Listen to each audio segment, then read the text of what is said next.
Hard Ticket to Hawaii. It has it all. The awesome, pristine beauty of the land, the warm caress of perfect beaches, the tantalizing wetness of the blue Pacific. Hawaii. It's a great place to visit, but you wouldn't want to die there.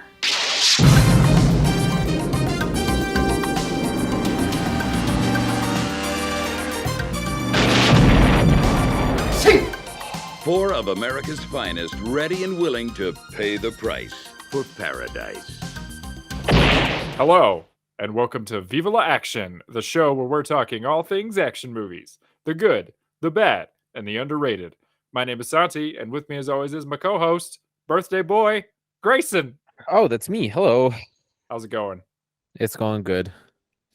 We've got to pretend like we haven't been sitting talking for half an hour already. About horse cum? Yeah. Yeah. Oh. Goddamn horse cum. Yeah. We talk about, sorry to new listeners have already left, so that's okay. Yeah, but, right. That's fine. Whatever. We talk about horse cum way more than two people should talk about horse cum on any given conversation. The only reason it comes up is because FedEx delivers it and I work at FedEx. So yeah, you just love to dox yourself every week. How's that dox myself? I work at FedEx. They don't know where at FedEx. That's true. I mean, they know you work. Well, I won't let them put the pieces together. We'll all they know is that I work with horse cum at FedEx. That is very specific. Yeah. So we've talked about horse cum, which means that for a movie podcast, this is a very normal way to start. It is, yes. We watched a movie this week. Unfortunately, it's technically a movie, I suppose. It's more like softcore porn. It really, but yes, it is. Yeah. But we'd watched Hard Ticket to Hawaii. Yeah. It is a 1980. Hold on, let me pull up my notes. 1987 action film, written and directed by Andy Sidaris. Now, this movie, it is part of Sidaris's Triple B series. And I want to play a little game with you. What do you think Triple B stands for? Probably boobs or something. Boobs is in there. Yes, that's one of the B's. Babes. Babes. So it's the last B is either boobs or babes, depending on who you ask. What are the first two? Booze? So, no, close. It's bullets, bombs, and babes film series. Huh. Yep. Interesting. Or bullets, bombs, and boobs. Yeah. Or bombs, bullets, and boobs. I also saw boats, bullets, and boobs because there's a lot of boats, but there are a lot of boats. A lot of boats in this movie, but yeah. So this is Hard Ticket to Hawaii. It is, like I said, written and directed by Andy Sidaris. It also co-stars a lot of Playboy playmates, but specifically Donna Spear, who plays Donna, Hope Marie Carlton, who plays Taryn, Cynthia Brimmel, who plays Eddie, and then it also stars Patty Duffick, who plays Patty Cakes. The film also stars Ron Moss as Rowdy, Harold Diamond as Jade, and Wolf Larson as Jimmy John Jackson, which is maybe the best name in the entire film. Yeah. I was gonna say the names in this movie, like nobody had a regular name. You know who does have the most regular name? Who? It's the villain, and his name is Seth. That's right. Yeah. Yeah. Which we'll talk about. We'll talk about everything. I mean, we'll talk about everything, but Seth in particular is the most interesting looking man I've ever seen in my life. He really is. Like, every time he was on screen, I was like, who are you? Where did they find you? He's so shiny and yeah. tanned. Yeah. So yes, we're talking about Hard Ticket to Hawaii. The film has a 25% critical score on Rotten Tomatoes, with a 45% audience score, which is not great. No. And in fact, by technicality, it makes it the lowest rated film we've talked about so far. Yeah. And Excellent. the only reason I say that is because Mexican American does not have a rating At all, yeah. So, yeah. Excellent. The synopsis from IMDb, which I will read out to you now, because I'm sure if you're like me, the first time you watch this movie, it's incomprehensible. Yeah. But here's the plot. Two drug enforcement agents are killed on a private Hawaiian island. Donna and Taryn, two operatives for the agency, accidentally intercept a delivery of diamonds intended for drug lord Seth, who takes exception and tries to get them back. This is the longest synopsis ever. Soon, Yeah. other agency operatives get involved, and a full-scale fight to the finish ensues, complicated here and there by an escaped snake made deadly by toxic waste. I didn't get the snake. I didn't get it. You could have removed the snake from the whole movie and it would have been the same. And here's the thing about the snake, right? Like the snake is like, it's like the very first plot point is the snake for some reason. I thought it was gonna be about the snake. It was gonna be about the snake, but the snake is nothing. Like the snake just shows up. Yeah, it's just like a nuisance. Yeah, it kills a couple people and then explodes from a toilet, and that's like... and then gets point blank shot in the face by a rocket launcher. And it's also the worst puppet I've ever seen in my life. It looked like paper mache. Yes, and the first time you see it, it does like the Kermit face. It does like this. Oh God, it's the worst. It looks so bad.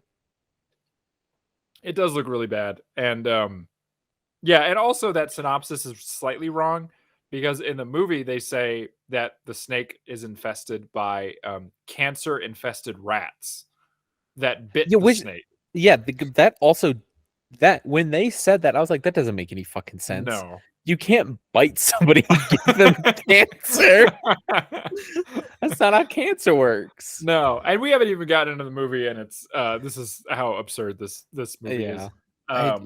Also, I love that when it got shot in the face with a rocket launcher, only its head exploded. Yeah, the rest of its body, fine. That rocket launcher has some of the like weirdest physics that I've ever.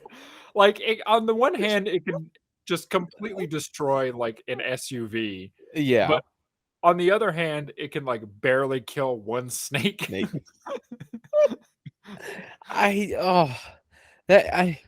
it was like it had 4 barrels. 4 barrels, yeah.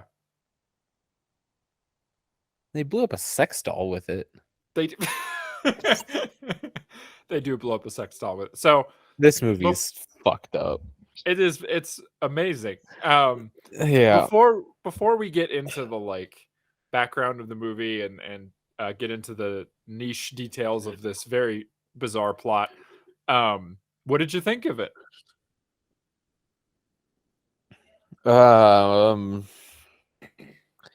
It was a movie that somebody made.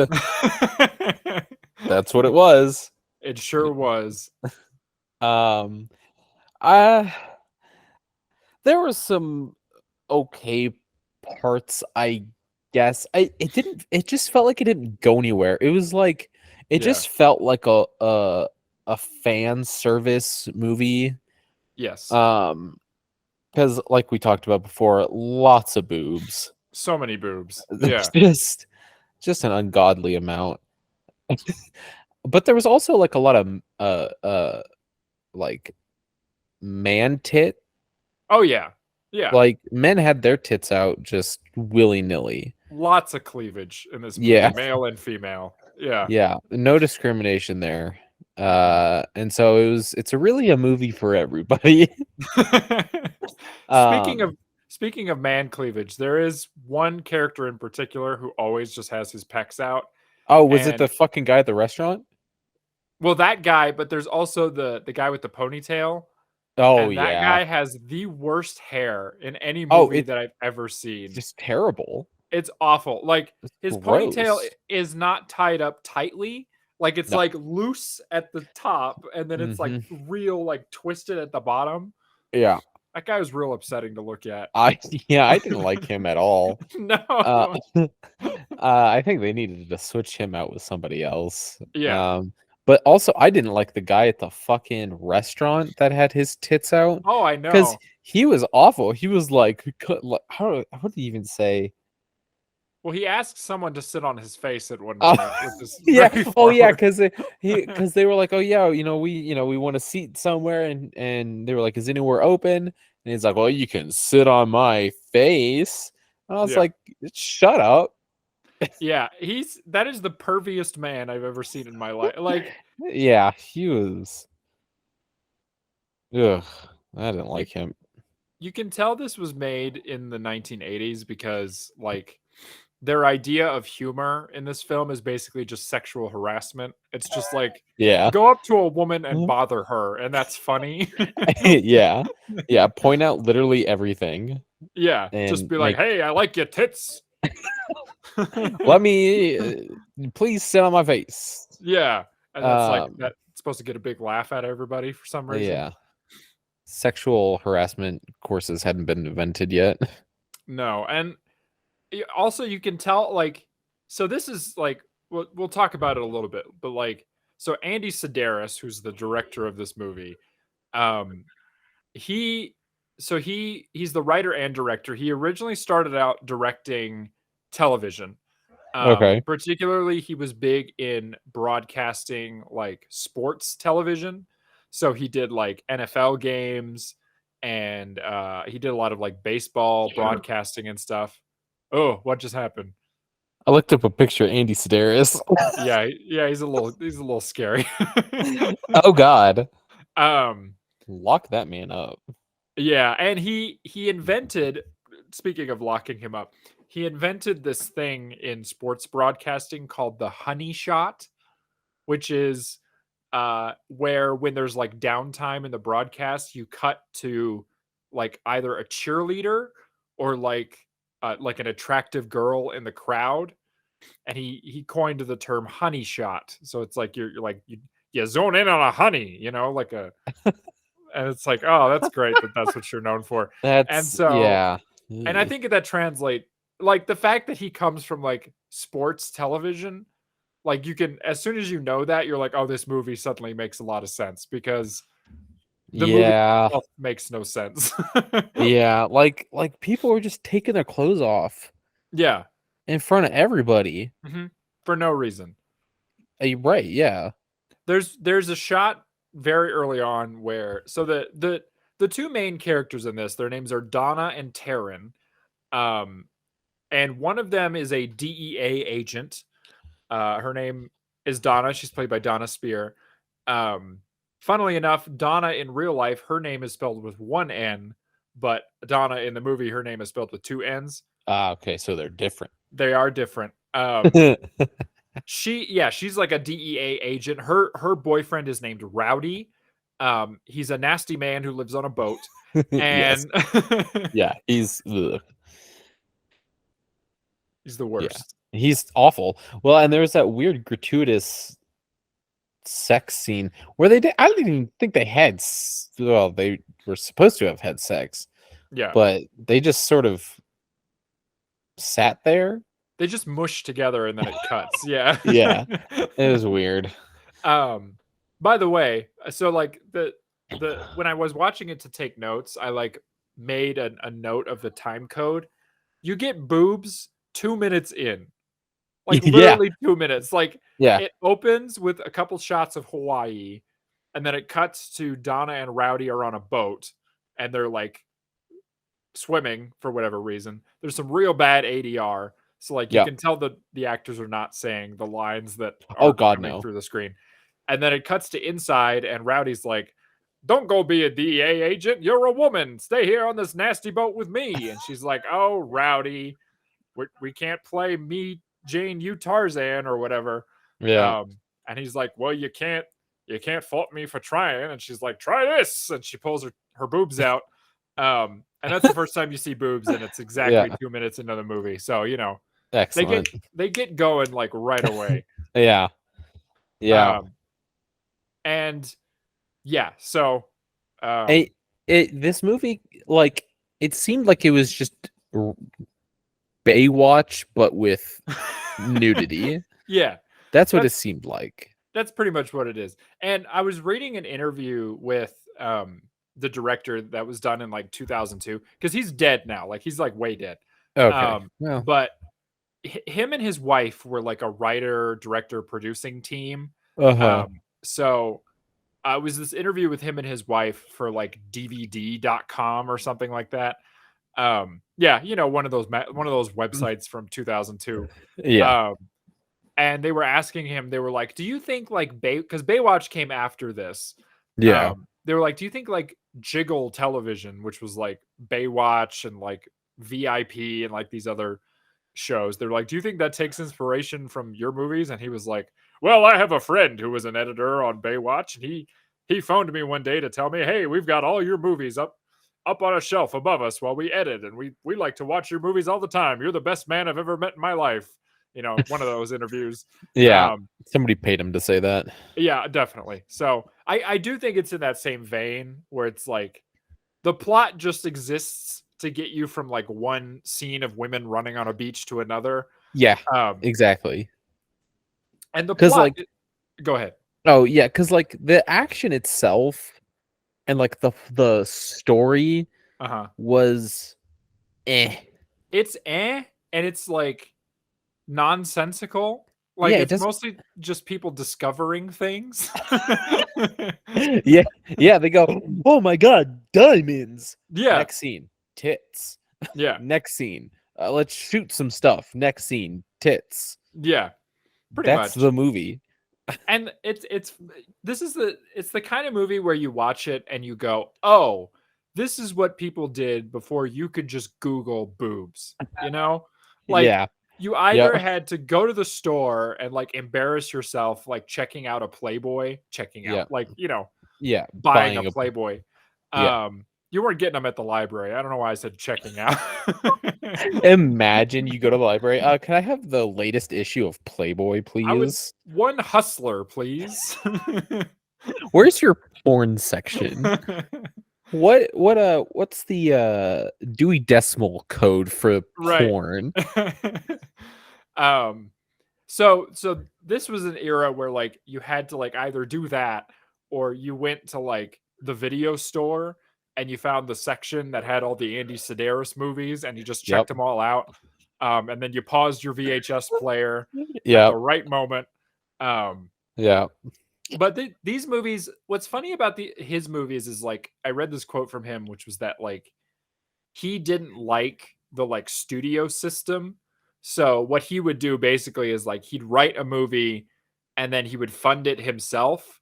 And then he would make money selling it to like HBO, because this was back in the day where like HBO and like Cinemax, they were just known for showing like just boobs. Yeah. Like they didn't have original program. It wasn't until like, I'm trying to think, like The Wire and like stuff like that they actually started having like premiere television. Before that, it was just like, here's Hard Ticket to Hawaii, and then at 9, sex. You know, it was like they were just trying to make a buck. You know, it's an honest living. Exactly, and it was before you could just Google boobs and just see all the boobs you wanted. You had to work for the boobs. You know, right? It was more rewarding that way, I think. I think so, yeah. I think we should go back to doing that. No. Delete Google. No, because then we have to watch movies like this, and I don't want to watch movies like this. That's fair. Well, no, then we just get like actually good directors to direct movies like this. I don't think actually good directors are going to do stuff like this. They weren't doing stuff like this back then. I don't think they're going to do it now. Yeah, that's true. But yeah, so that's some of the background on the movie. Yeah. It is so originally we were gonna watch this movie called Picasso Trigger, which in a weird way is a sequel to this movie, because it has some of the same characters. Like it had like Donna and Taryn are in it. In that movie, for some reason, they are like, I don't know, they're like horseback. Oh no, in that movie, for some reason, Donna and Taryn are like Vegas dancers and they're like undercover. Yeah, there you But go. but the plot of Picasso Trigger is like way more baffling, and I just like I could not follow it whatsoever. But it's also way more boring. Ah, Like in that movie, you don't like, not that boobs are the reason you should watch this movie, but in that movie, like nothing happens for like the first 30 minutes. You see some boobs about 20 minutes in, and then it's just like boobs after that. And there's one fight scene at the end. I was like, this isn't gonna make for very good podcast listening. yeah, So Hard Ticket to Hawaii is like way weirder. It's it got like is.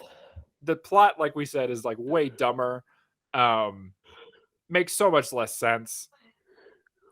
Yeah, the action was terrible. What? So first of all, I did not expect there to be sumo wrestling in this. That threw me for a loop. Yeah. But there was that one scene where that dude, it was like the two dudes on a boat, and they were like practicing their martial arts or whatever. It was so bad.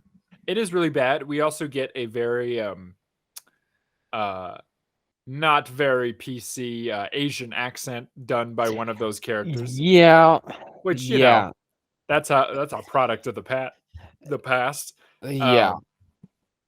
Also, okay, so here's something too, right? So the guy who plays Jade, which is the shirtless ponytail monster man, he is a real life kickboxer, right? Like, really, that guy actually has some skills, but you would not be able to tell watching this movie. No, because he doesn't do anything interesting or like impressive at all. No, it suffered from it was the same. What was that one movie that we watched? It just McQuaid? Yeah, it might have been that, where it just like it looked, it was clear that it was all choreographed, right? Right. They weren't actually fighting. Nothing was. It's also just not shot well. It's like, oh god, no. It's like a close up of him like kicking, but like you don't actually see his foot. Like it's like his leg, and then it's just like it cuts, and the other guy's like, and you know. Oh, that's the other thing. The squibs they fucking used for the blood, they were like juicy. Yeah, they were. They like overfilled those suckers. There's a couple guys who are just explosions of blood, like just like the skateboarding guy that flew like, I don't know, 20 feet in the air. That is okay. So this movie has a couple of like reveals that are not supposed to be funny, but just like were the best thing. And my favorite reveal is when they're driving in the car and they're like, oh, hold on, there's a nutcase in the road, and it cuts and it's a man upside down skateboarding. They say, man, he's probably smoking some fat doobies. I was like, what? I was like, who thought of that? Like, watch out for this nutcase, and he's just like, and then they blow, and then he like skateboards down, and somebody hands off a fucking sex doll to him. I don't know what that reason. Was. Yeah, he didn't need that. And then he gets launched in the air. Yeah. Guy pulls out rocket launcher and just blows him up. Yep. Why? Oh, and then the skateboard just rolls away. Yeah, which was very funny. But it was hilarious. There's so many bizarre like moments in this where you're like, did they put that in on purpose, or was that like a wrong cut? Yeah, like there must have been some of this stuff where it was just an accident. Like, what was the I genuinely, like, I watched it the second time I watched it, I was like paying attention to that scene because I was like, maybe there's something I missed with the blow up doll. There's nothing. I don't know why it was somebody just had a blow up doll on set, and they're like, "Oh, you know, it'd be funny." I fully believe that somebody on this set would have a blow up doll just ready to go. Yeah, Also, I will say this for this movie, right? It makes Hawaii look boring. I don't know how it manages to do that, but like yeah, Hawaii is supposed to be this paradise, this beautiful island with what, and yeah, this movie makes it look so dull. Like yeah, it's just like yeah. Well, and like they don't go anywhere. Like no, they either they stay on a boat or they're in just like the middle of fucking nowhere. yeah. The most of Hawaii you see is at the very beginning. So we this movie shares a couple of common themes with um all I feel like all of the bad movies we've watched have kind of had like a couple of common like things with them, and one of them is a self-penned theme song.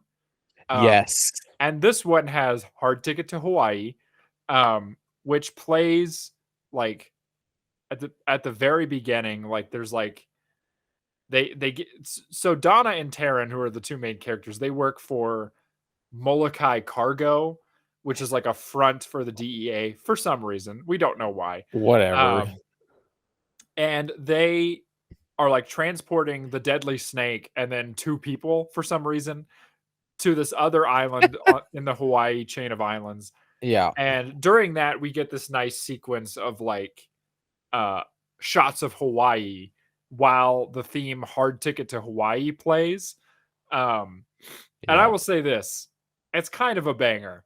I was gonna say it does kind of the one I think saving grace of this movie was the soundtrack. Yes, the music is actually very good. It is. I was like, damn, for such a terrible movie, this soundtrack goes hard.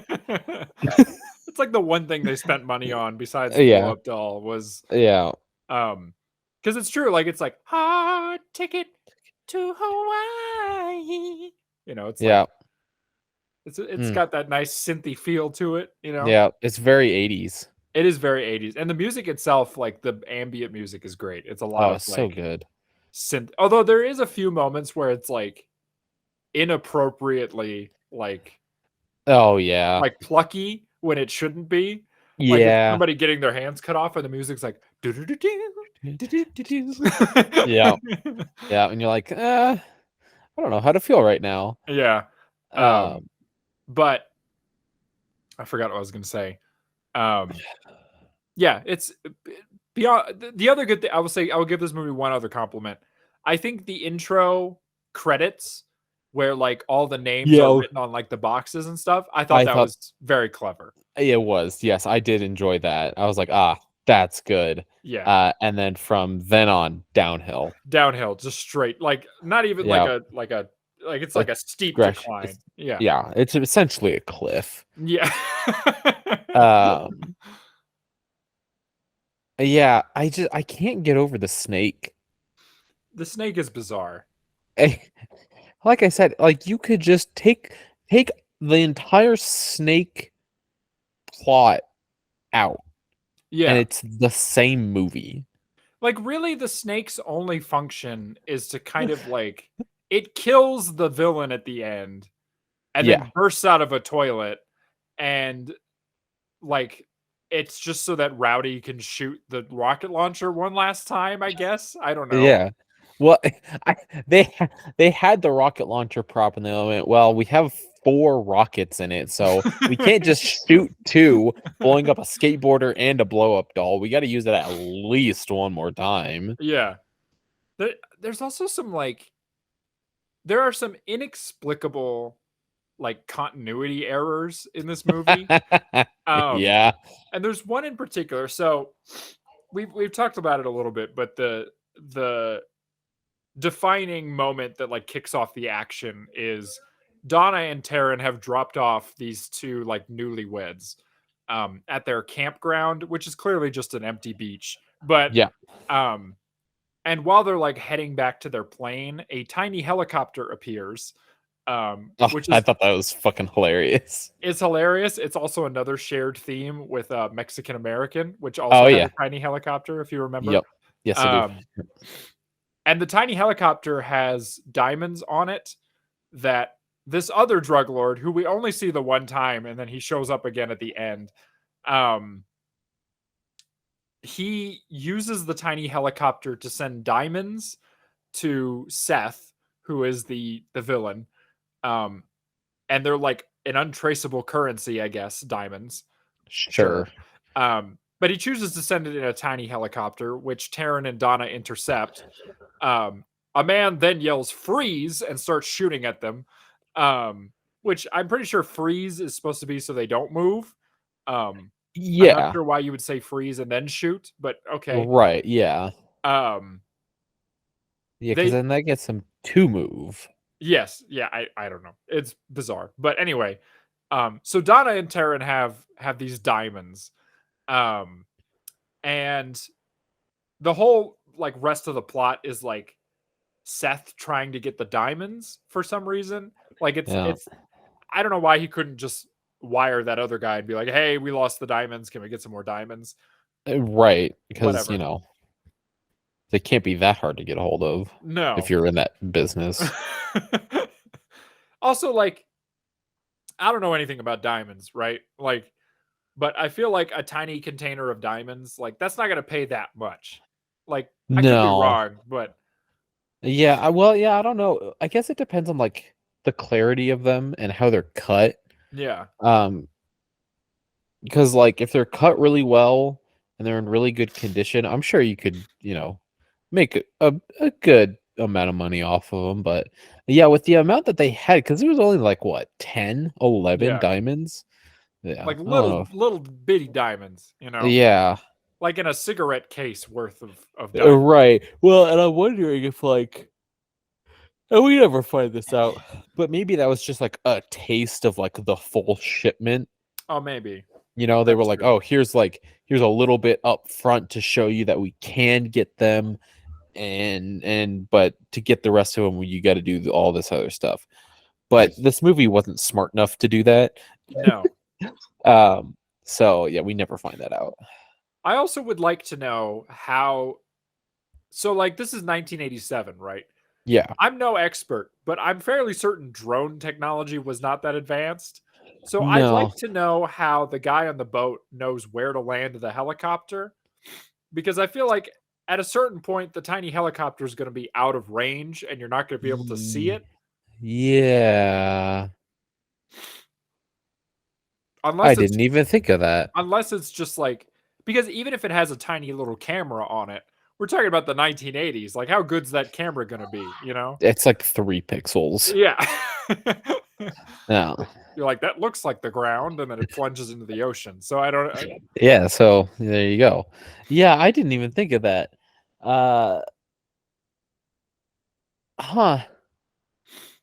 Yeah, this movie is dumb. It is really dumb. And it's like... I want to say, so I read this article. It was from Paste magazine.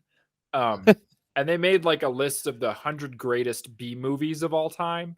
Okay. And this was number 1, right? And they gave all these they gave all these reasons, and they were like, it's like so bad it's good. And I'm like, I feel like it's like almost there. Like, yeah. But what stops it from being like so bad it's good is I feel like it's too sleazy, I guess. Yes. Like, and it's like you can kind of see like the patchwork of it, of like, well, if we put the girls here, they can take their boobs out, and if we put the girls here, they can take their boobs out. Yeah. And so for that reason, I'm like, I don't know. I feel like so bad it's good. You have to have like a sincerity to you, like, yeah, you have to like think your movie's the greatest movie ever made, Yeah. Well, and you have to like at least make the movie like somewhat believable. Right. And there has to be reason. Yeah. And logic to the action. You can't just like do things to do things. Right. Unless you're like some weirdo avant-garde artist, whatever, that's trying new wave. I don't know. But like in something like this, you really gotta like you can have boobs. Sure. Boobs are great. but Boob it up. yeah, but in a movie like this, right? The plot was it's an interesting plot. You just didn't do anything with it. No. And it doesn't go anywhere. Like it just No. it kind of just peters out at the end, and they're like, "Oh Yeah. wait, we should go get the main guy," and then they throw him out a window. So it's like, Yeah. I don't know. Yeah. Eh, I don't know. I It's feel. Go ahead. the dialogue too, like the writing was so cheesy. Like It's bad. I will say my the one line that I did like, Mhm. kind of towards the end. That one guy just goes, "Life's a bitch, and then you die." I thought that was pretty funny. That was pretty good. So there's a couple of good lines. One line that I liked was the villain Seth, who I just have to keep pointing out that his name is Seth. Yeah. He's talking to like two of his cronies who let the girls get away with the diamonds. Yeah. And he tells them, if brains were bird shit, you two would have a clean cage. Oh yeah. I thought was a very good insult. That was very clever. Yes. I'm gonna start using that. I also want to. So we touched on it very briefly, but my favorite character in this movie, not because he's a good character, but because he has the best name I've ever heard, Jimmy John Jackson. Jimmy John Jackson. The first time I heard it, I thought they were joking, but then they just kept saying it. Yep. They kept, and in full sincerity, and I was like, well, I guess that's his name and his only name. And I love that they never shorten it. It's never like, Yep. Oh, that's Jimmy John. They're just like, hey, it's the great news reporter, Jimmy John Jackson. Yep. It sounds like a John Mulaney joke. It does. Yeah. Yeah. Did you see he came out with a new special? Did. I watched it. It's very good. Is it really? Yes. All right. I really liked it. He's very honest in it, Excellent. which is good. Right. That is good. This is not a comedy review podcast, but No. it is very good. If you have the time to check it out, it's worth watching. Mm. There's a bit at the end. I won't spoil it, but I was laughing so hard I cried. Like I just like it's very good. Okay. But yeah, so there's a character. His name is Jimmy John Jackson. He's a sports reporter. What does he have to do with the plot? Absolutely nothing. I don't know why he's in the movie. His very first scene, he shows up, he sits down with these two football players, and then he gives a very weird monologue about vitamins. And I don't know. Yeah. Yeah. And yeah. Again, Oh yeah. it has nothing to do with the plot. Oh no. They like there's just this weird moment where they're talking to some football players. Yeah. And yeah, he's there talking about vitamins. I don't know why. It's so strange. He's just like, and I take vitamin A for my dick, and I take vitamin D for my brain, and I take vitamin C for my liver or whatever. Yeah. He also go ahead. And then doesn't he just take them all and then that's it? Yeah, and then the other guys get like a milkshake, and he's like, comfort food, and then that's it. That's the scene. It's bizarre. There's another weird scene with him later where he's like interviewing these two football players on air, and then they're like saying whatever, and one of them like says the N-word. Oh, that took me by surprise. That threw me for a fucking loop. I was like, oh wow, okay. And then that scene resolves because they're just like, the broadcast cut out. It's okay. They didn't say the N-word on TV. You're saved, Jimmy John Jackson. And then there's like, that's the whole scene. I don't understand why it was in there. Yeah, it really had no bearing on the plot. Were any of them involved with the diamond smuggling? Well, Jimmy John Jackson is the boyfriend of Taryn, who's like so we haven't even mentioned her really, but she's the other DEA agent. And her backstory is that she was like a mob wife or something, and she like escaped the mob and then was in witness protection, and for some reason they put her in the DEA. I don't know why. I don't think that's common amongst mob survivors. No. But for some reason she's like, well, the first person I met after I became a civilian was Jimmy John Jackson. And then they have like a weird frolic on the beach. And Yeah. oh, that scene. So she like sees Jimmy John Jackson and she's like, hey, Jimmy John Jackson, let's go have sex on the beach. Right. And they go. And then she's like, once they're finished, she like radios back to the other two and they're like, what are you doing, Taryn? This is no time to have sex on the beach. And she's like, she says the line, I'm pretending to be a mere receptacle for Jimmy John Jackson's desires. It's the grossest, weirdest line.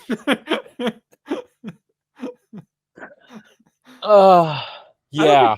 I don't think you should ever refer to yourself as a receptacle. No, you're not. No, That's a receptacle for his desires. She calls herself a cum dumpster, but like in a very nice. Yeah. Wow. I didn't even connect the dots with that. Yeah. Yeah, and they said it in the most just like weird way. This movie is just people saying the most out of pocket thing and then just moving on. Yeah, like the guy in the fucking diner. Like Yeah. he'll just say like the most vile things and Mhm. nobody does anything. No. They go, you're so funny, and move on. Yeah. Like in a modern movie, they would like blow that guy up with a rocket launcher as like a Yeah. comeuppance. But in this movie, they're just like, oh, Ashley. Yeah. Yeah, sex pests. Yeah, and then she says that I'm a cum dumpster and nobody bats an eye. Nope. They're just like, oh, Taryn, get back here. We got Something to do. some I feel like these people weren't even like doing their job. They just happened to be in the same place that all this was happening. Yeah. And they were like, I guess we'll go do this. Mm-hmm. And that was it. Yeah, and I also find it weird that like, so they stumble upon these diamonds, right? And then they get into a shootout, right? Which is like, Yeah. And for some reason, Donna pulls out a ninja star from like her boot. Yep. And I'm like, why is that standard DEA equipment? I don't know. I guess so. Probably not. But sure, whatever. Does that come with the tiny shorts and the vest that only zippers up to your navel? I don't know. But apparently it does. Yeah, so. It does. Apparently, yeah. And the guns. Oh, they're terrible.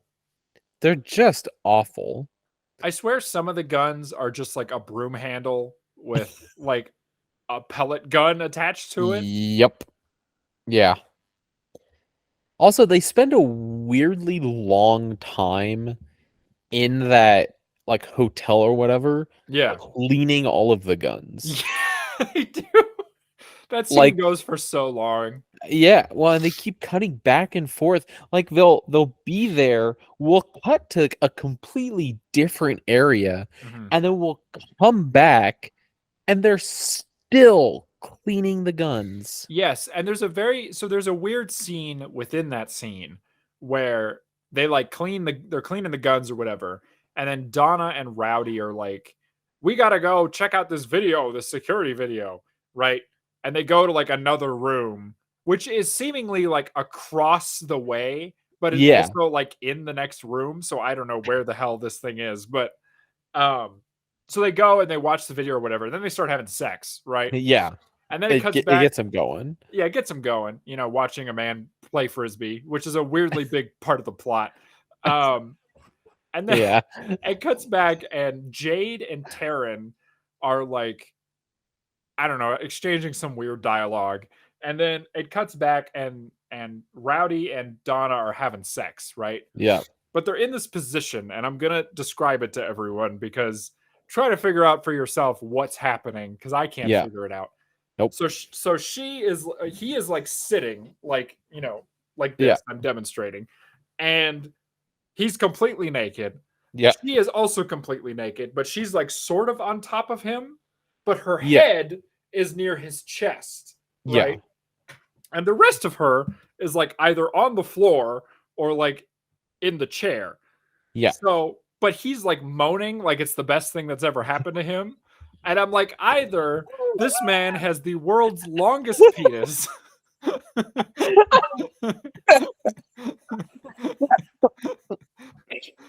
Or they just shot it in a way that like implies something is happening, but Yeah. they can't show it because they want this to be able to sell it to like TV. So Yeah. it's like, I don't know. It was bizarre. It was. Well, yeah, the position, like we could see her hands. Yes. They're like, And to like her you said, side. Yeah. yeah, and her head, as you said, was at his chest. So what's She's going conjuring. on? Yeah, I don't know. Her boobs can move independently. Because that's the other thing. She can't be doing anything with, whatever, because she's Yeah. standing completely still. So it's like, Yeah. I Yeah, don't she know. just was sitting there. Yeah. And he's not touching anything. No. His hands are all the way out here. But he's moaning like he's having the best time. So I don't know. I And it don't cuts know. back to Taryn and Jade, and they're like, oh, they're Oh. having sex in there, Yeah. Um, We should turn up the radio. He also eats a lemon peel, that guy. I don't like. Because, Yeah. There's like a weird joke because like Taryn, the character, is obsessed with James Bond. So she keeps like making James Bond references, which it's like, haha, congratulations. You're in a spy movie. Except it's not really a spy movie, but whatever. No. And he takes a giant swig of vodka and then eats a lemon peel, and he's like, shaken, not stirred, or whatever. But you can see on the actor's face, he's like, yeah. Well, and he called it a martini. Yeah. Sir, that's not you just took a shot of vodka. There's no vermouth in sight. Yeah. There's no vermouth, there's no water, there's no sweetener. You ate the lemon peel. Which is supposed to be a garnish. Yeah. Where's the olives? Up his ass. I don't know. Probably. That man is feral. Yeah. He also gets shot at one point and just makes no mention of it later. He's just he's just like, well, I got shot and the nurse was very helpful. It was a happy ending. Yeah. She fingered my bullet hole. I don't know. Gross. There's also that scene where it was either Taryn or Donna was in the closet with the harpoon gun. Oh yeah. Yes. And the guy was like trying to hack down the door. That door was so flimsy, yet it took him like a minute to get in. And the way he's using the knife, like he's like knifing individual slats, like and it's like, dude, just punch it and open the door. Like you're right. The thing probably doesn't even lock. You could have just doorknobbed. Right. You could just open the door. Yeah. But no, instead you decided to do that for a million years and then open the door, and then you got shot by a harpoon gun. And then he refuses to die. Like he's just like laying there, and then he like gets up like Terminator, and all of a sudden he's alive again. Yeah. That dude should have died way earlier. He should have. He looks like a mannequin, that guy. He also gets shot in the face, like very early on. Also so I was gonna bring it up way earlier, and then we got distracted. But so there's a scene after they like find the diamonds, right? Where they find the diamonds, and then they get in a shootout, and they're like, I know the best way to cool down after getting shot at. Let's go hot tubbing. And immediately, Yep. And so they get into the hot tub topless, because when I'm with my friends, I just whip my dick out to get in the jacuzzi. Yep. Not that those are equivalent, but it's just interesting. And then they get like attacked in their home by like two of the goons, right? Yep. One of them has the worst fake knife I've ever seen. Yep. It looks like a dollar store prop. Yeah. They're also both wearing like what do you call them? Like stockings over their head. They were awful. Their faces were like smushed, and their hair. It was like, and then they were wearing like weird plastic gloves. Yeah, Yeah, I don't know. I hated that. And also the male like goon, it is clear that he keeps forgetting his lines because he Yeah. takes like a big pause in the middle of all of his lines. He's like, take us to the diamonds, like that. That's all his Yeah. lines. Well, and you could also tell too with that stupid fucking mask. First of all, those things did nothing. No. You could still see their faces, right? But I think he was also having a hard time breathing. He was. I think he was suffocating just a little bit. Which I don't think helped with remembering his lines. Oh yeah. Yeah, he was like, where are the diamonds? But my other favorite part of that scene is the female goon. She's like wrestling with Taryn. Yeah. And at one point, she's got her up against a wall and she puts something to her head. And what she puts to her head is nunchucks, right? Oh, but she's holding them yeah. like this. And Yeah. then cuts to Donna wrestling with the other guy. Cuts back, and all of a sudden, the goon has a gun. So just like in between scenes, they forgot what weapon she was wielding and just switched it out.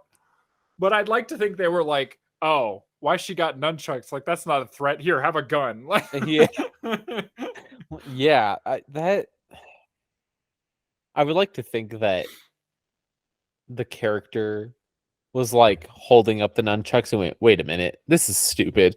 Puts the nunchucks away, pulls out gun. All right, here we go. Now we're cooking with gas. But see, that's I was like, because it's kind of early in the movie, I was like, I'm gonna give this movie a little bit of credit. Maybe that's what the character did, right? Like put the nunchucks. You never see the nunchucks again. Nope, never again. Never come back. Yep. So I think it was just a continuity error. 100%. Which there's a couple. Yeah. There's a couple few, yeah. Yeah. Yeah, this movie is just god awful. It's really bad. And I don't know what I was expecting. And it's like, yeah, it's not even bad enough that like it would hold up to watching a few times. Like you watch it once and all the novelty is gone. Like, yeah. Speaking from experience, like the second time through, I was just like, oh, there's the boobs. There's that guy. There's she's got the boobs out again. Yeah, there's a snake. There's a rocket launcher. There's terrible guns and whatever. Bizarre lines. Yeah. Also, okay, fun fact for you. So the director makes a cameo in this movie. Does he really? Yes, he's right. So he's at the beginning and then he's kind of at the middle. There's the scene where they first show Edie's bar. And that woman walks in and she gets perved on by Ashley. Right. And then she goes to the table and there's a man sitting there and he's like, baby, I'm sorry about everything that happened last night. I don't care about any of that stuff. I only care about your brains and your beauty and whatever. And she's like, you practically raped me last night. You know that line. I forgot about that line. That's the director. Is the man, the grubby man sitting there, which I'm like, why would you have yourself play like a horrible, like grubby perv? Like I don't understand. Yeah. And then another waitress comes up and he just like puts his face like in her boobs. Oh yeah. And doesn't he say something like, he says something gross. He says, I'll have a pair of coffee. Oh, that's right. Yeah. That wasn't, it was gross. Yeah, it's not good. It's no. He's a big old perv, that man. Yeah. And if you read interviews with him, or like, again, he passed away. Rest in peace. Rest in perv. Yeah. He just sounds like he's just like, I don't know, just one of those guys, you know, that's just like, yeah. I love my wife and I love making movies, but also I love boobs. I love babes and boobs and I love looking at boobs and I like hanging out with babes. And this is my wife, everybody. She produces my movies, but I like she got boobs. Ladies. Yeah, she got boobs. And I will give the man credit. So like Donna Spear, who plays Donna, that's easy to remember. Yeah. She I guess she wrote like an autobiography. I saw this on IMDb, so I Uh-huh. cannot state how true it is or not, but supposedly, so during this movie, she was struggling a lot with alcoholism. Okay. And not to be mean, but you can kind of tell that she's drunk in some of the scenes. Um, Yeah. so but she wrote in her autobiography that I guess that when she was like struggling with her sobriety, she told the director, because she's in a bunch of his movies, like just like a Yeah. dozen of them. She told the director, like, that she was working really hard or whatever, and I guess he was very supportive of like her sobriety, and he even hired like a driver for the production who would take her anytime she wanted. If she felt like she was going to relapse, he would take her to like a meeting, and that was like that guy's like sole job. And I'm Oh, like, wow. okay, that's a nice thing to do for somebody. That is pretty cool. So it sounds like he was a nice man with the heart of a perv, like just Yeah. Yeah, which I guess can he had good coincide. intentions, but his penis got the better of him sometimes. And like, I will say this for him too, right? Like, or for this kind of movie, right? And Yeah. it's something I saw in an interview with somebody's like when you're somebody like who's like a Playboy playmate or something like that, oftentimes like your career trajectory would be stunted because of that. So it would be like you'd be a model and you'd be like on the up and up, and then all of a sudden it would like kind of end once you got to be like a playmate, because like once you Yeah. go from there, it's like hard to find like legitimate work, or it's hard to find like whatever. And so for movies like this and like directors like Andy Sidaris, what he did basically was give them like a second revenue stream where Oh, yeah. he's like, you can you're in the movie and you're like, you get paid to be an actress and all that stuff. Yeah, you got to show your boobs, because you're a Playboy Yeah. playmate. Like, you got to show your Yeah. boobs. Right. But in addition to that, they can then go to like Comic Cons and stuff like that, and like Oh, sign yeah, yeah. DVDs and sign autographs and stuff like that. So it's like Yeah. he felt like, at least, and some of the actresses felt like he set them up to have like future success, which I guess is nice. That is nice. Yeah. But again, big old perv. Oh, yeah. Real pervy. So I made a note because I just think it's interesting. I wrote Hawaii, where everyone kisses each other on the mouth, because for some reason, every time people meet each other, they're like, "Hi, Greg." Like, just a quick smooch. Just a quick smooch right on the lips. Yeah. Okay, here's something that I found interesting. So there's that scene that we referenced earlier where Rowdy, who is Donna's boyfriend, and Jade, who is the man with the worst hair in the world, they're on a boat and they're like sparring. Yeah. And they're like, "Oh, here comes the sushi guy," right? And the dude rolls up on a moped, hands them a box, and what is inside is like not sushi. It's a sandwich. Yeah. With a piece of paper in it. Yeah, and it's like just a shitty styrofoam takeout box. Yeah. Like for being in the DEA or whatever and being on this fancy boat, that's the best you could do? Right. He also then, like, to destroy the message, he like lights it on fire, but he does it after he puts it back in the sandwich for some reason. It's like, just light it up. Like, why do you got to ruin the sandwich? Yeah, just light the paper, throw it overboard or whatever, and then eat the sandwich. But no, he lights it, and like the styrofoam burns a little bit. Yeah. You can tell he probably afterward was like, ooh. Yeah. Fucking idiot. Yeah, this whole movie's bizarre. It's just like, it's a fever dream, honestly. It is a fever dream, and I'm like, I just don't know how to feel about it. Yeah. I don't know if I liked it. I don't think I did. I had fun, certainly, but like, yeah. I think I'm with you. I don't know if I liked it. I don't know if I disliked it. I just don't know.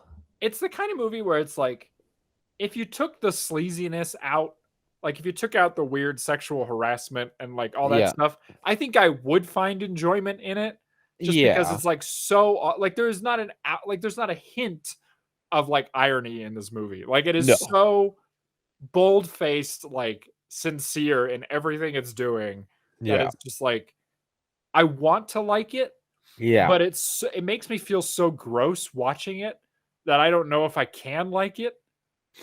Yeah. No, I'm with you. There were parts that made me feel icky.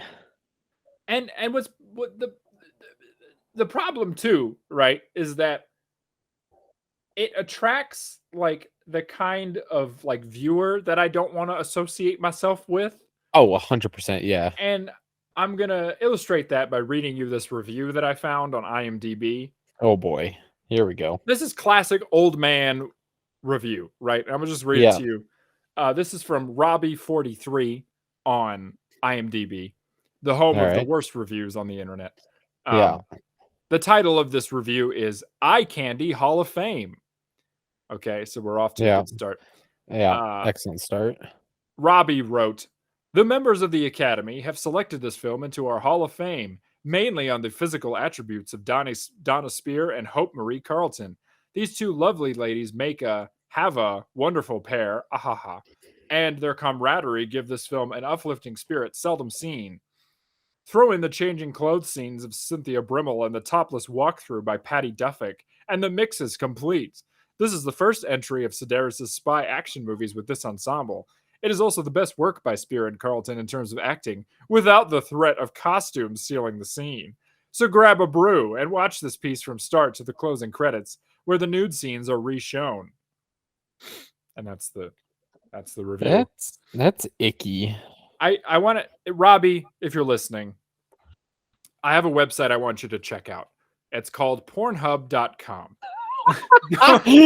Yeah. Turns out there's a. Go ahead. I just want you to open your Chrome browser, click on the incognito tab, and just type that in, and you're gonna have a great time. I promise you. Yeah, it'll blow your mind. It'll blow your mind. It truly will. Yeah. Because this is the kind of movie that feels like a dirty old man movie, you know? Oh, 100%. Yeah. Like, yeah, go ahead. Yeah, it's what your like gross pervy uncle watches. Yes. And then he shows up to like family functions and it's just gross. Yeah. You know, like the uncle you have that you don't want around your daughter, you know? Yeah. Like, when you go into that guy's house, one of these movie posters is on the wall, you know? Yeah. Yeah, and like, it's the uncensored version. Yes, yeah. He's like, "I got boobs on my wall. Isn't that cool?" Yeah, and you're like, no, not really. It's a little weird to show people. All right. Well, do you have anything else? No. This might go down in history as our episode where I've said the word boobs the most. Yeah. I think we capped on the word boobs. I think so. I think I'm not allowed to say it anymore. Nope. So that brings us to the end. Yep. What do you rate this movie out of 10?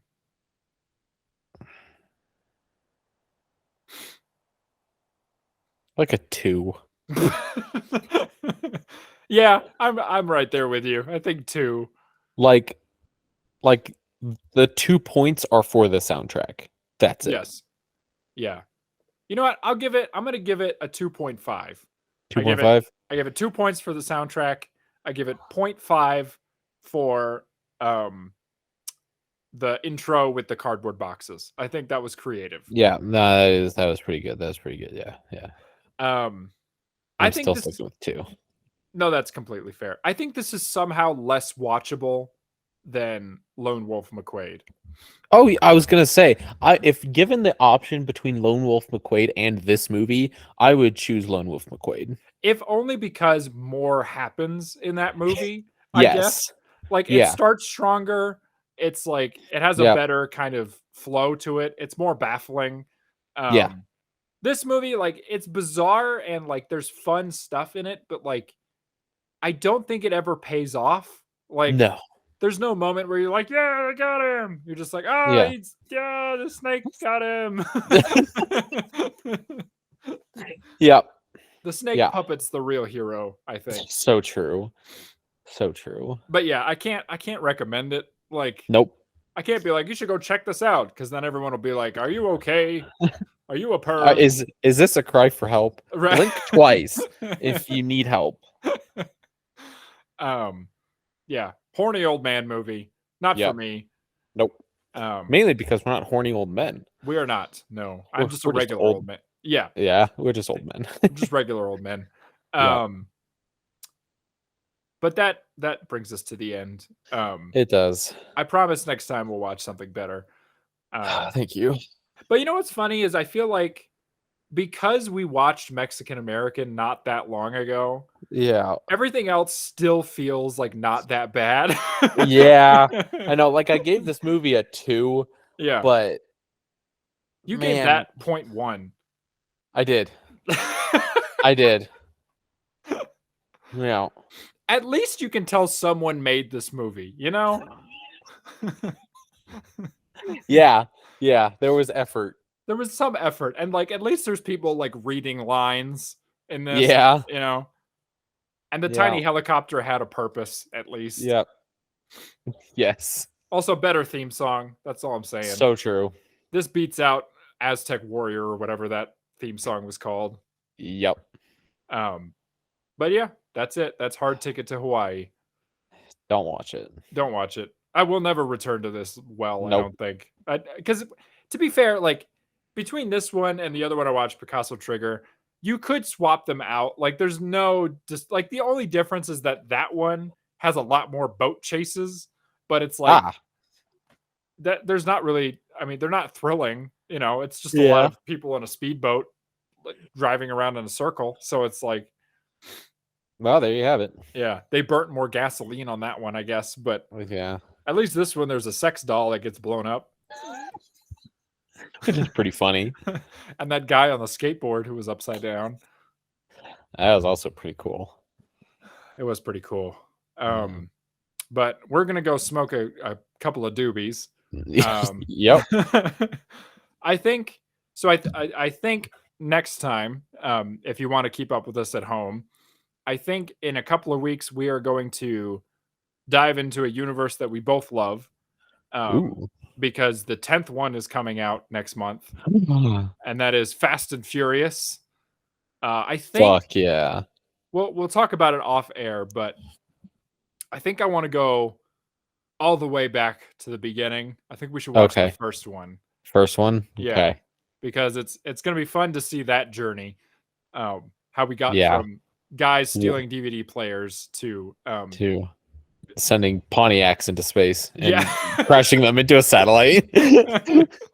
But yeah, so and that is hopefully going to be much better than this. For sure it will be. I've seen it a long time ago, but yeah, I can't really. The one I've seen the most is 5, so it's like it's hard for me to remember the other ones. But yeah, so I think that's what we're gonna do next time. Excellent. Thank you so much for listening. Yup. If you enjoyed this episode, what should they do? Comment and like and share with your friends and your dogs and your cats and your fishes and your local Playboy playmate. My dog is barking. Oh, that's okay. My dog slept through this whole episode for once. Excellent. Yeah. So leave us a nice review, 5 stars if you really care. Leave a comment. Leave a comment. Say hi. Say hello. Say hola. Say aloha. Say mahalo. Say shalom. Say there you go. Guten Tag. Guten Tag. That's it. Yep. GG. Easy. If you want to get in contact with us, you can email us at vivalaaction@gmail.com. If you want something, a hug. and all you got to do is pray. Yeah. We got social medias. We got the We do. Instagrams and the Mhm. TikToks Mm-hmm. and the Facebooks. Facebooky. And I think that's it, right? We also have YouTube. Oh yeah, that's right. We got the YouTubes. We do. If you're watching this on YouTube, you got to see our faces again. That's fun. Hello. Hello. But yeah, that pretty much does it. Yeah. If you want to find Grayson, you'll find them on the beaches of Hawaii, Yep. throwing a razor frisbee. Yep. And you'll find me on top of the Empire State Building, whipping my penis in a circle. Excellent. Good work. That does it for this episode. Hell yeah. Bye. Goodbye. I gotta figure out how to stop the recording again. Fuck. Stop.